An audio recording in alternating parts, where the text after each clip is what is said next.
Ladies and gentlemen, my name is Arthur and welcome back to the channel, and today we're going to be doing a different sort of video for you today. And what we're going to be doing today is I'm going to give you a tutorial on how to make a indie horror game here in 2018. I know me just saying that for the video dates it, so that's fine. But welcome to the most accessible and easiest game development software on the market, called GameGuru. Now, if you aren't familiar with GameGuru, it's pretty much a drag and drop sort of system, and you can make a game within an hour or two. And so I thought it would just be a great idea to make this sort of a video. I've been meaning to make a video like this for a long time. But let's go ahead and start making ourselves a game. And of course, to make a game in GameGuru, you just make a new level. And let's go ahead and zoom out, and let's go to Builder. Let's add a new site, and let's just slap it anywhere. It doesn't matter, because it's a complete, huge, empty plane of existence. And now we have this little square here. And what this little square is our building. And we're gonna make this like a huge maze, right?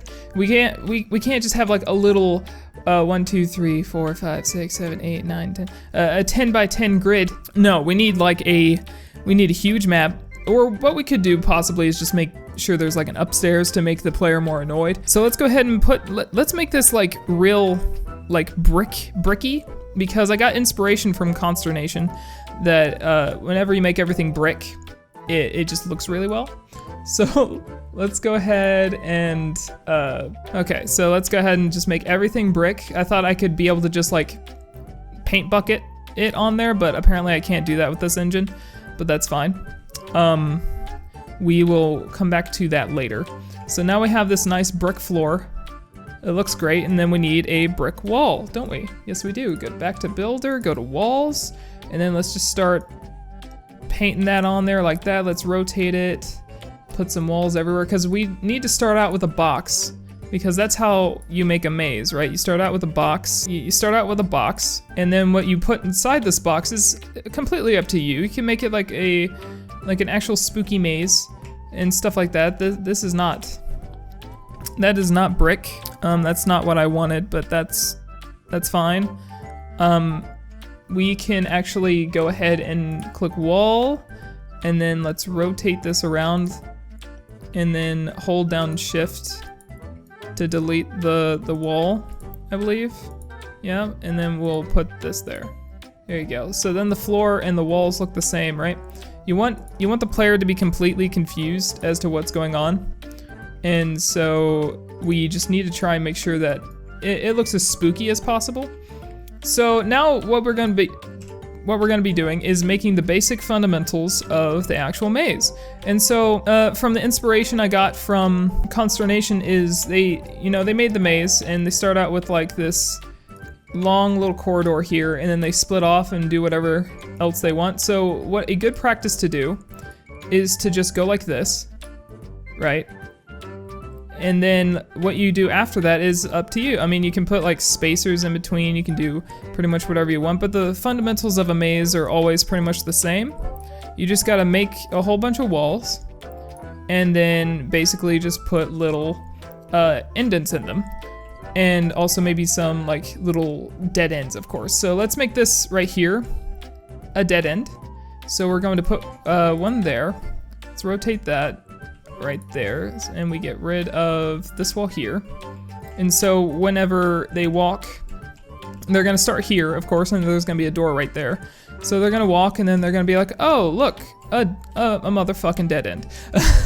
And then so what we're actually gonna do now is let's get rid of this wall here.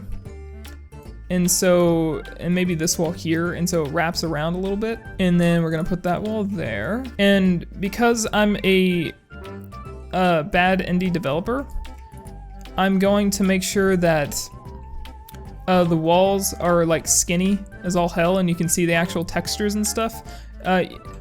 See what I'm gonna do though is we're not gonna do that, okay? We're going to go ahead and get rid of this wall and this wall here. We wanna put that one back. And then we're going to rotate it this way. And so now there you go, it's a dead end there. And so they're walking around all these fucking cubes, and then they're looking for like the actual way out, and they're never gonna be able find it. Let's be frank about this. They're never ever going to be able to leave the maze because they're simply not allowed. And so we're gonna put one of these like pointless little cubes here that they have to walk around for no reason. Maybe put like another one here for no reason as well. So then they start here and then they're just like, okay, let's go this way. Oh look, dead end. Let's go around this way. Oh, you could go forward. You could go left. Let's go left. Oh, okay. It just keeps looping over and over. It just keeps looping like they always do. And apparently that's just fun for people. So let's go ahead and delete this wall as well. No, we don't want it to be too easy. So let's put one there. And so we're just gonna put a dead end here, and we'll actually get rid of that wall so they can see the wall. And so they're gonna come around, and it's just gonna be a motherfucking dead end. And let's get rid of that one too. We just want dead ends everywhere, right? We want to make the player as confused as possible, and so we're going to just put dead ends fucking everywhere. Right? And so whenever they're going through this, they're gonna be like, okay, so now there's so many places to go, but then in reality, it just doesn't lead anywhere. And so we do that on purpose, especially for this first level here, so that way, you know, they are just completely confused all the time. Okay, so now let's move on to the next row, next row of things. Sorry, having a hernia, because I'm making a shitty indie horror game.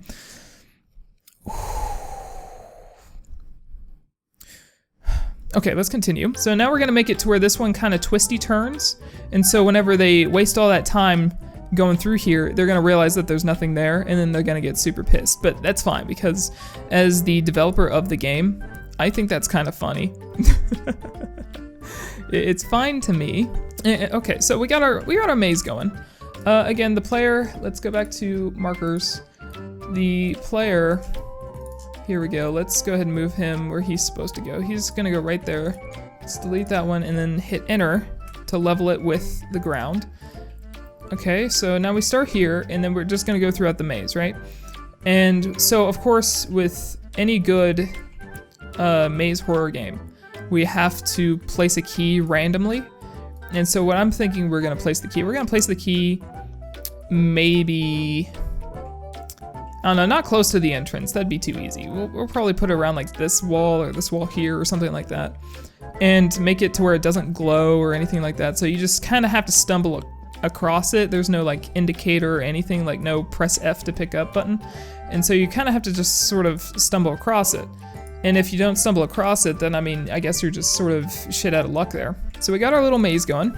It's coming out pretty good, in my opinion. See, it starts out kind of easy, right? There's two dead ends and then it just loops around and loops. You can instantly just go through and all that sort of stuff. But you know, as a player, they're gonna be going down this corridor. See, they can go left or right or straight. And so then they just, you know, they choose one. And then they can go this way. Oh, it's a dead end. Okay, so they have to go around. And so now they're here. They can keep going straight into here, but then that just loops them back around. And so it just completely fucks their mind. It confuses them.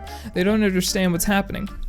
Let's get rid of that one. We want another dead end because dead ends are important. I think we're gonna put the key maybe somewhere like in here because it takes a bit to get to. And so then we're gonna put the exit all the way over here, but we're gonna make it to where it's almost impossible to actually get to it. And so that way the enemy that we're gonna slap in here is gonna, you know, eat their faces off. Then we're just gonna put a wall all the way across. And then we're just gonna put one exit. Let's put the exit right here. And so now they feel like they're sort of trapped. Unless they actually reach this little corridor here, they think this is the edge of the maze. And so that's kind of cool. That's kind of tripping them up. We're trying to make it harder as they go, right? We can't make it too easy. And then whenever they reach this area here, it's gonna give them a key, right? And then that key goes upstairs, and then we're gonna make the second level on top of this one because I'm too goddamn lazy to actually design a second level. And we don't want the player to actually reach this point too easily unless we just put the exit here. That'd actually be better. So let's go put the exit at the very end over here. So we make them go through all of this nonsense, and then there is the exit. So here is our maze. It's pretty dulled down, and that's okay. but it's gonna be super spooky, right? So let's go ahead and slap in an enemy and a door and a key, because you know, in any of those games that are just maze games, I always just say, hey, you just slap in a door, a key, and an enemy, and it still stands true that that's what happens. So what we're going to do is we're going to make this a room that the player goes into. And then this is going to be the marker. Let's go put wind zone is going to be right here. Like, you have to actually be inside the square, right, to get into the wind zone. We can't just let the wind zone just happen right next to the door. Otherwise, they're gonna win way too easily.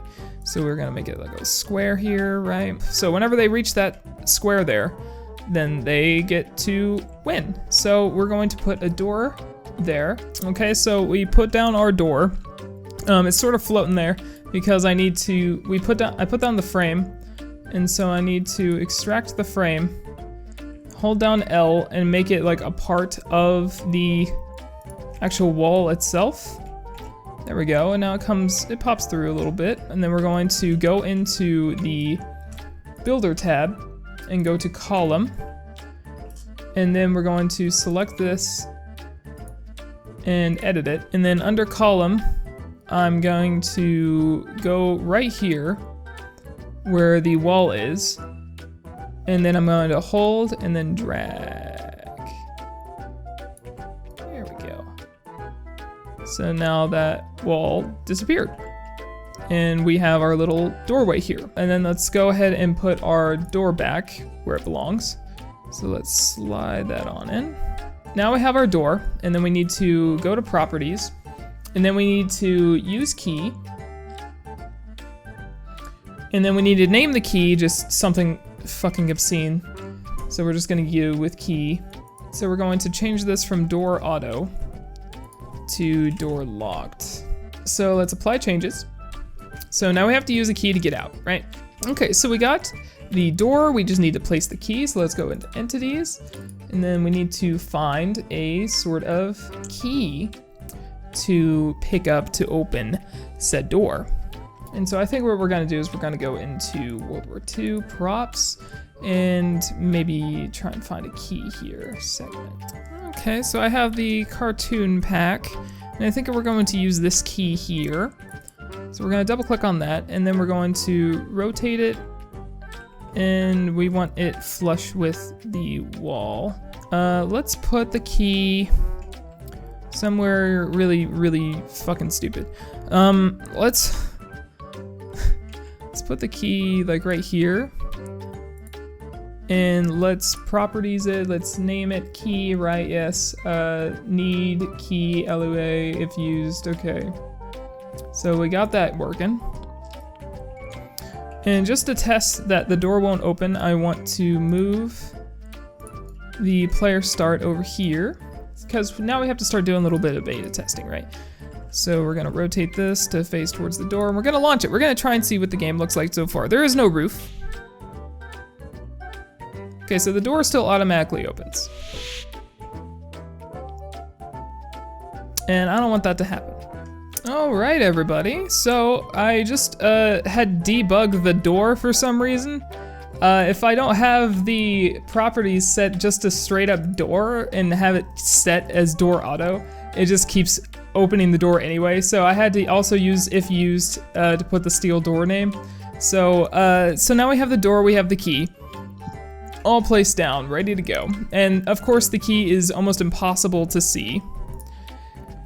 And that's important in a indie horror game. If you can't see the key, then nobody's gonna know how to actually get the fuck out of here. So we're going to leave the key there, or we could actually go and get maybe like, I don't know, for some reason there would be like a shelf or something, and we could just put that on the walls or something like that.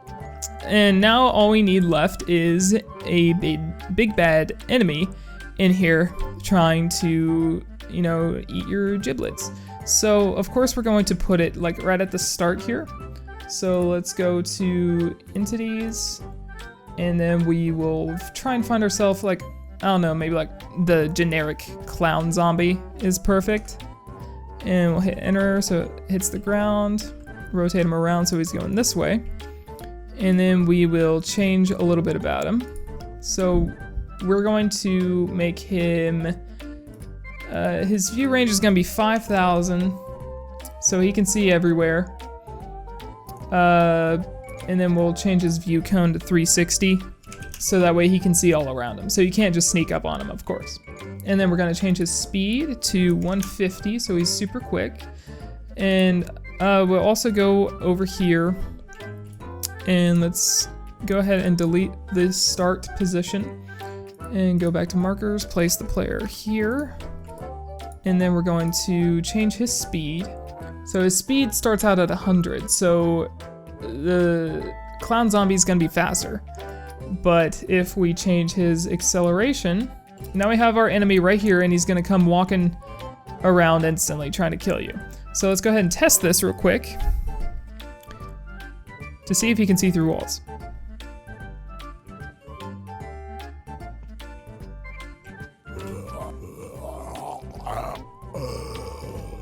Yeah, he's super speedy. Yeah, yeah, you can pick up the key. You can pick up the key through the wall. Okay, so we have to make the horror game somewhat competent, so we can't have like the player just grabbing the key through the wall. And that's not gonna do anything, so we're gonna scale it down. Keeps getting bigger. Look at that key. Look at that fucking key. Yeah, we need to scale it down. We need it to be bite-sized. Okay, so to actually change the radius of the pickup for the key, you actually have to write your own code, and I'm trying to make this to where I don't write anything on purpose just to prove a point that you can just do whatever. So,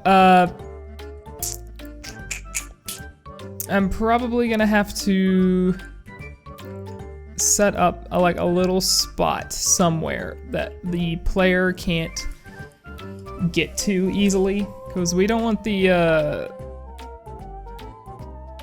player to just be able to grab it, you know? I want them to be actually have to work for it a little bit. I don't want it to be like, oh man, okay, I just found the key, no problem. Yeah, I can't grab it through any of these walls. You actually have to come in here and grab it. Okay. And then all the way up here, through all this bullshit, opens the door, and then we win. So what I think I'm gonna have to do for him to get him to start a moving, we're going to create a waypoint, and we're going to slap it on him to start moving. And if he doesn't start moving, then we're gonna have a little bit of an issue. Start moving around a little bit. Because otherwise, he's just gonna keep standing still. And then I'm going to make it to where he comes over here, and then up here. So that way he's almost guaranteed to see the player at least once. And then we'll make him go throughout the entire map. Okay, so it turns out with the zombies AI, they don't really like to follow waypoints. So we're gonna maybe try a different zombie walk, and maybe that will fix it, but apparently zombie AI just doesn't like to follow waypoints. And you know, that's a little bit of a problem for me, because I need him to follow it, and if he doesn't, then I mean, he's just not gonna follow it. So maybe AI demon? Maybe let's try that. See what we get out of it.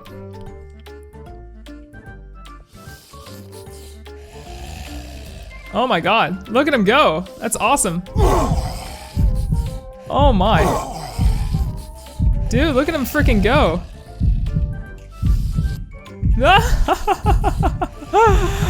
That's freaking awesome, man.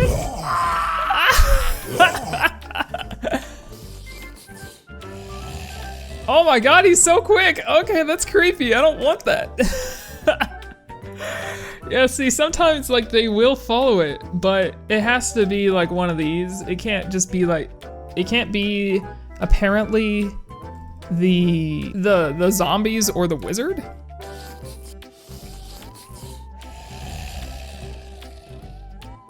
Yeah, there we go. We got him going now. And he's not stupid fast either. So now let's go ahead and add a roof and then add some effects to make it even more spooky. So let's go ahead and go to the builders. We gotta go back to edit. And then we need to add the roof. And then the roof is gonna be the same thing as the floor here. Okay, and then we just page up. Now we make the roof. Make it nice and pretty. Properties, we need him to not exist right now. We'll put him over there. Because now I need to start doing the special effects and stuff like that. So we need to hit tab, and then we need to motion blur, perfect. Did he get me through the wall? My boy, he has such a long field of view distance. I even took you out of the map. Get all the way out there. I don't want to smell you. Jesus Christ. We're going to put depth of field distance. We're gonna make it to where you can't see anything. We're gonna make it super blurry. And keep everything else at default, really. But we're going to make fog distance like right next to us, and then we're going to make it red, of course. And then fog intensity all the way up. And then now it looks like we're in this spooky, sort of surreal looking place, and you get a flashlight. But yeah, that's pretty spooky. I think it's perfect. All right, everybody. So I just did a little bit of tweaking here and there. It honestly, doing the little tweaking took me more time than anything else. As you can see, everything around here is blue. And that's because I actually put water in here.